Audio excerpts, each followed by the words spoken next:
Então, vocês estão conseguindo perceber que a lua e o sol está fazendo alusão à velha aliança e à nova aliança, que fazia diferenciação de dia e noite, trevas e luz, como Deus fez lá no princípio das coisas, na fundação do mundo, e que essa lua agora, que é trevas, ela evidencia o pecado da raça humana e mostra o lado ruim do homem, e aquilo ali era imperfeito na lei, com a lua, que tinha que fazer remissão de pecados uma vez por ano, e todas as coisas que envolviam a lei de Moisés, a lei mosaica, que isso é sombra, e isso está debaixo dos pés da mulher, porque ela está revestida de sol, de uma nova aliança, de coisas vindouras, de novidade de vida, que ela não precisa de remissão de pecados uma vez por ano, porque Cristo na cruz fez uma vez por todas, e expia os nossos pecados diante do Pai hoje. Esse é o ponto-chave do estudo, porque as dores de parto, a gente pensa que, eu mesmo pensava assim, até falei em alguns vídeos no canal, que falava da primeira vinda de Cristo, mas a surpresa é que as dores de parto estão no final. E você vai ver que isso não é na imaginação nossa, que os profetas falam isso e o próprio Jesus falou. Aqui, o Luiz vai falar a respeito da diferenciação, porque a mulher faz diferenciação da lua para o sol. Ela está com a lua debaixo dos pés. Ali ela está separando, do sol. Né? Ela separa. Não que a lua não tenha tido a sua função. Um dia, essa mulher foi revestida de lua, mas agora ela está com a lua debaixo dos pés e revestida do sol, que é a nova aliança, e agora o lugar dessa lua, que é sombra e passado, é debaixo dos pés dela. E no momento do Apocalipse 12, a nova aliança está prestes a findar, está prestes a chegar no seu ápice, na conclusão final, porque ela começou lá, dia 14 do primeiro mês, começou ali, mas acaba no final. Jeremias 31 fala que quando Deus escreveu a lei no coração dos homens, ninguém mais ensinará uns aos outros, e hoje nós estamos ensinando uns aos outros. Amém. Então olha aqui, vamos elucidar isso com a palavra de Deus. Em Hebreus 9, verso 23... Verso 23 até Hebreus 10, do 1 ao 4. A gente escolheu Hebreus porque é ele que dá um show nesse negócio de antiga aliança e nova aliança. Né? E aí vai ficar bem claro na mente e no coração de vocês o que a gente está falando. Você vai ler? Vai falar. Era necessário, portanto, que as figuras das coisas que se acham no céu se purificassem com tais sacrifícios, mas as próprias coisas celestiais com sacrifícios a eles superiores. Ele já começou a falar de figuras aqui. Era necessário que as figuras das coisas que se acham no céu, se referindo às coisas do tabernáculo, se purificassem com tais sacrifícios de sangue, mas as próprias coisas celestiais, que é o corpo de Cristo e tudo mais, com sacrifícios superiores, que seria o sangue do Filho, né?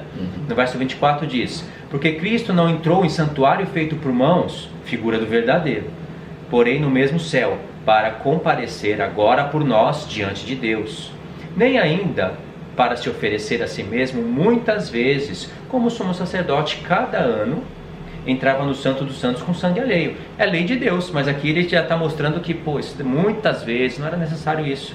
Ora, neste caso seria necessário que eles tivessem sofrido muitas vezes desde a fundação do mundo.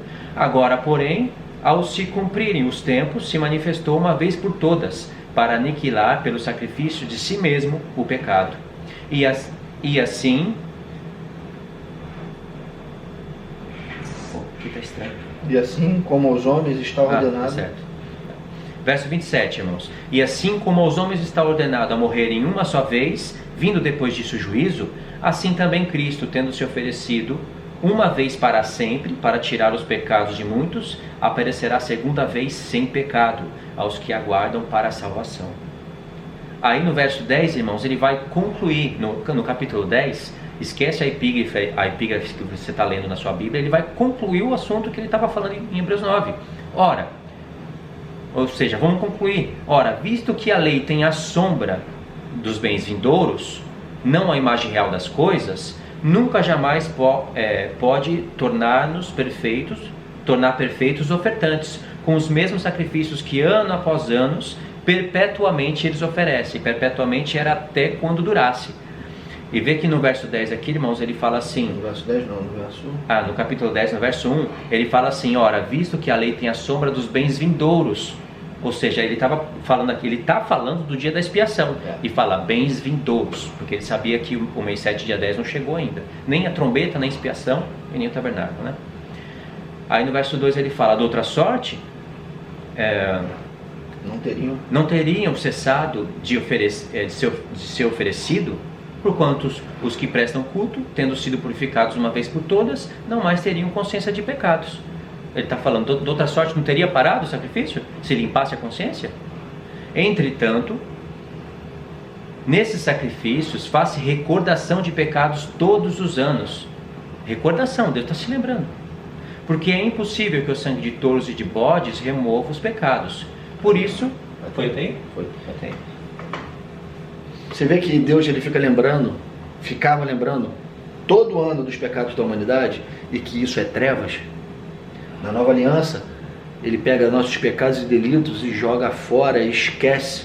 E na verdadeira, na finalização da última expiação, nossos pecados de fato vão ser completamente esquecidos por Deus. Porque ainda nós mesmos nos lembramos, o próprio Deus nos lembra e fala e nos induz a confessar os pecados. Ele está lembrando ainda, mas agora com sacrifício superior. Quando chegar o dia que ele limpar de vez o seu povo, aí nunca mais ele se lembra e nunca mais nós vamos precisar de expiação para os pecados. Amém. Então vocês entenderam a lua, irmãos? Que ela é uma alusão à velha aliança. Isso está no pé da mulher porque isso ficou para trás. Vocês querem ver mais uma coisa? Se vocês lerem número 28, de 11 a 14, vocês vão ver que fala da lua nova. E que essa lua, ela era usada para mostrar para o povo de Israel o princípio de cada mês. Deus controlava o tempo, mostrava para os homens como eles tinham que ficar atentos aos meses. Na lua nova, que era o início de cada mês, existiam testemunhas para averiguar essa aparição da lua, para começar a contagem dos tempos, a contagem das festas, o dia da trombeta, da festa das trombetas, que era no dia 1 do mês 7. Existiam testemunhos para ver em Israel que aquele dia era realmente o primeiro dia do mês 7. Então ela servia para contagem de tempo. E ela está completamente ligada à velha aliança. Ela é símbolo da velha aliança. O povo precisa da lua para saber o início dos meses, para fazer as festas. Dependente, ou seja, a lua ela está regendo a antiga aliança. E o termo que está no hebraico é o termo Kodesh. Vocês já devem ter visto, ou se não vão ver, canais no YouTube, alguns canais até bons, falando que esse termo Kodesh não está falando de lua nova, mas está sim. Eu um dia me confundi. O Pedro me ajudou a encontrar esse termo de uma maneira mais precisa. Tem sim o termo Kodesh aplicado. Aliás, toda vez que você procurar no aplicativo, a tradução vai ser lua nova. Mas tem pessoas que falam que não é lua nova, que o princípio da cabeça dos meses não era lua nova. Isso foi introduzido futuramente por judeus. Tá tudo errado isso daí. Isso é 100% garantido. Tanto é que é assim que a gente pode desbloquear o Apocalipse 12. Irmãos, se você não conseguir entender as duas casas de Israel e as festas, o ciclo das festas, isso aqui você não vai entender não. Não dá mesmo. Porque está diretamente ligado às festas, a velha e a nova aliança. Agora, quando a gente começar a falar do sol, você vai ver que ela está revestida de sol agora. Ela está em novidade de vida, esta mulher. Ela não tá, Deus não está evidenciando nela a treva, e sim a luz. Deus espera, quando a gente entra na nova aliança, que a gente vive em novidade de vidas, não tendo mais práticas de pecado. Esse é o verdadeiro cristianismo, essa é a verdadeira conversão. Você assumir um pacto com Cristo e viver em novidade de vida, não precisando de ter que expiar pecados de uma vez ao ano.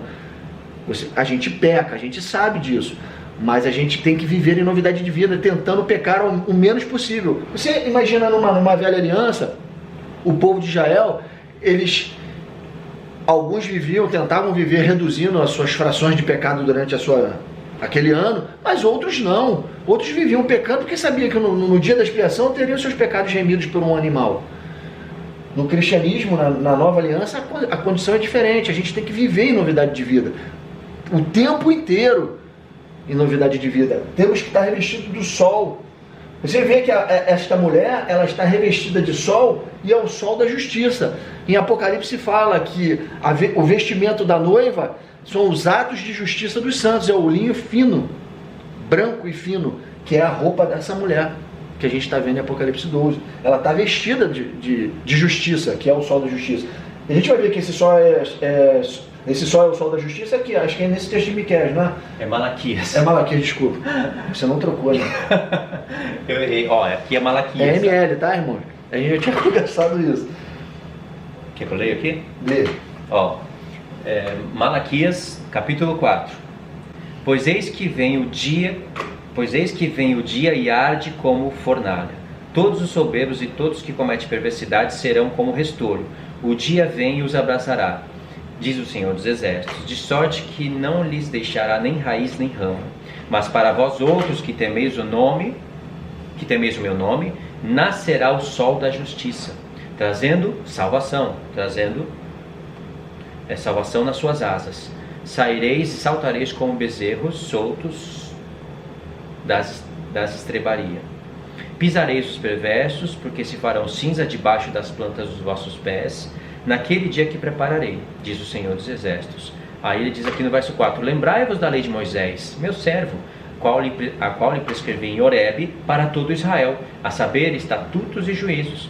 E aqui ele manda lembrar da lei de Moisés, justamente quando ele usa o termo o sol da justiça, porque os estatutos que Deus deu e os juízos que Deus deu lá no monte aqui Horebe, que também é o Monte Sinai, foi justamente isso, que o povo vai ter que celebrar os tempos determinados, os certos sacrifícios que Deus estava falando, e Deus colocou mesmo os tempos determinados, tendo o início de cada mês a lua. Aí ele fala, lembra daquilo, mas agora, para vocês, vai nascer o sol da justiça e eu vou pôr um fim em tudo. Ou seja, o próprio Deus está fazendo um contraste aqui, entre a antiga aliança e a nova aliança que iria se findar aqui nesse momento, quando ele ia destruir os inimigos. Sol da justiça, tá vendo, irmão? Nova aliança. E aqui, ó, no Apocalipse 1, verso 16, diz assim, tinha na mão direita, é como Jesus está se apresentando às 7 igrejas, está se mostrando. Tinha na mão direita 7 estrelas, e da boca saía-lhe uma afiada espada de 2 gumes. O seu rosto brilhava como o sol na sua força. O sol, meu irmão, é a nova aliança em Cristo. A face do próprio Senhor, né? Ao qual esta mulher de Apocalipse 12 está revestida, está coberta. Ela está dentro do sol da justiça, ela está nele, vestida dele. E tem mais coisa, ela não está só assim, ela tem também sobre a sua cabeça 12 estrelas. Está falando. Quer que eu pegue aqui a leitura? Vai. Daniel 12. Daniel 12, 1. Vamos lá, vamos entender as 12 estrelas. Nesse tempo se levantará Miguel, o grande príncipe e defensor dos filhos do seu povo. E haverá tempo de angústia, qual nunca houve desde que houve nação até aquele tempo. Mas naquele tempo será salvo o teu povo, todo aquele que for achado escrito no livro. Muitos dos que dormem no pó da terra ressuscitarão, uns para a vida eterna, outros para a vergonha e horror eterno. Os que forem sábios, pois, resplandecerão como o fulgor do firmamento, e os que muitos conduzirem à justiça, como as estrelas, sempre, eternamente. Amém. Você está vendo, irmão? O que está se referindo aqui a essas estrelas? Agora, estrelas foi associado à ressurreição, né? Isso você vai falar associado. E outra coisa, se você não entender as 2 casas de Israel agora, você vai nadar. Você não vai entender mais nada. Por que estrelas? Irmão, se você for lá para Gênesis 15, no verso 5, que Deus está fazendo a promessa da descendência a Abraão, ele está prometendo um filho a Abraão, em Gênesis 15, e introduzindo a promessa da descendência. E ele diz mais, olha o que ele fala no verso 5 do Gênesis 15. Então, conduziu Abraão até fora e disse, olha para os céus e conta as estrelas, se é que podes. Ele disse, será assim a tua posteridade, ou seja, será assim a tua descendência, os teus descendentes, como estrelas do céu. Os próprios anjos de Deus em textos proféticos são chamados de estrelas. Filhos de Deus e até estrelas. Até em Apocalipse, Satanás arrastou a terça parte das estrelas dos anjos que se corromperam e foram com ele. A descendência de Abraão que alcança a ressurreição são como estrela do céu, irmão. Está se referindo à tua espiritualidade, o ser espiritual que há em você depois de ressurreto. Após a ressurreição, você vira estrela do céu, anjo de Deus. Não se dão em casamento como os anjos. Você vira estrela, criatura espiritual. É o que está falando aqui. Isso, por que 12 estrelas? Porque é só nessa forma, ressurreto e corpo espiritual é que as 12 tribos de Israel serão unificadas. Plenamente restauradas. Quando chegar nesse tempo aqui, por que a gente colocou 3 tempos e meio aqui? Vou explicar essa parte para vocês. A gente leu Daniel 12, do 1 ao 3, para falar que estrelas fala de ressurreição, da descendência de Abraão e de ressurreição. Aí no verso 7, diz assim: ouvi o homem vestido de linho, que estava sobre as águas do rio, quando levantou a mão direita e a esquerda para o céu, jurou por aquele que vive eternamente, que isso seria depois de um tempo, tempos e metade de um tempo, no verso 7. É interessante que quando esse evento, irmão, de levantar a mão para o céu e jurar depois de jurar para falar essas coisas vão acontecer depois de tempo, tempos e metade de um tempo, é o mesmo evento que está acontecendo em Apocalipse 10, quando diz não haverá mais tempo, aquele anjo representando Jesus levanta a mão para o céu e jura que tudo iria acontecer depois de tempo, tempos e metade de um tempo, relacionando o toque da trombeta e a ressurreição do povo. É o mesmo evento. Só que aqui em Daniel foi falado que as pessoas ressuscitariam. Aqui do 1 ao 3 foi falado que haveria ressurreição. Aí um anjo pergunta para o outro, né? Ó, verso 5. Verso 5. Então eu, Daniel, olhei e eis que estava em pé outros 2, um de um lado do rio, outro de outro lado. Um deles disse ao homem vestido de linho, que estava sobre as águas do rio: quando se cumprirão essas maravilhas? Se referindo à ressurreição. Aí Daniel continua no verso 7. Ouvi o homem vestido de linho, que estava sobre as águas do rio, quando levantou a mão direita e a esquerda ao céu e jurou por aquele que vive eternamente, que isso, as maravilhas, ressurreição, seria depois de um tempo, tempos e metade de um tempo. E esse mesmo, em Apocalipse 12, é difícil desenrolar isso, né? Em Apocalipse 12, esse mesmo ponto de estrelas, a esposa vestida do sol, com a lua debaixo dos pés, e essas estrelas na coroa, vai ter lá naquele mesmo tempo, quando ela vai para o deserto e ela é protegida por tempos e metade de um tempo. Porque nesse ponto aqui, a esposa vai estar, o mundo vai estar em grande tribulação. Então é nesse momento aqui, irmão, não tem mais tempo para perder. O povo, ele vai estar gemendo e vai estar com consciência plena, total, aliás, pela pregação das 2 testemunhas. Isso. Quem que é quem, sabe? O que eles estão fazendo, o objetivo pelo qual nós viemos no mundo. Então ela vai estar com dores de parto e ela vai estar com o povo todo, vai ter consciência do que é 2 casas de Israel, festas. Na mente de todos vai estar tudo restaurado. Só que a transformação do corpo ainda não aconteceu. Não aconteceu. É só depois de tempos e metade do tempo. Essa figura da mulher, com toda essa alegoria, é a forma como Deus nos vê, como Deus nos deslumbra no final desses 3 anos e meio. Mas ainda não aconteceu nesse momento. Você não pode esquecer em momento nenhum que João está tendo uma visão dessas coisas. E a gente vai chegar na próxima lousa a mostrar tudo isso sobre dores de parto. O que eu quero deixar bem claro aqui, que tenha marcado na cabeça de vocês, é: lua significa sombra da lei, trevas e pecado e imperfeição. O sol é sol da justiça, é realidade da lei, a nova aliança, a glória de Deus e a perfeição das coisas. E as estrelas do céu nos remete à ressurreição e à restauração de todas as coisas, das 12 tribos, dos reinos, dos filhos de Deus se transformando em seres espirituais, seres glorificados e imortais. Aqui acaba a primeira lousa, né? Só para lembrar, lá em Gênesis, acho que a gente deixou passar isso. Lá em Gênesis, Deus disse que fez 2 luzeiros, o maior para governar o dia e o menor para governar a noite. E aqui a esposa, o luzeiro menor, que é a lua, está debaixo dos pés dela, porque as trevas nela passou, e ela está revestida do sol, porque a nova aliança já vai ser plena nela. E o que está fazendo separação? Deus disse que esses luzeiros fariam separação entre o dia e a noite, entre luz e trevas, né? A mulher já está separada, já separou isso. A esposa que está fazendo essa separação, pode ver que aqui está o sol e debaixo dos pés dela está a lua. Ela mesma está sendo usada, o Cristo nela, né, formado nela, está sendo usado para separar essas coisas. Tá certo? Então, a gente vai finalizar essa parte aqui e vamos para a segunda lua.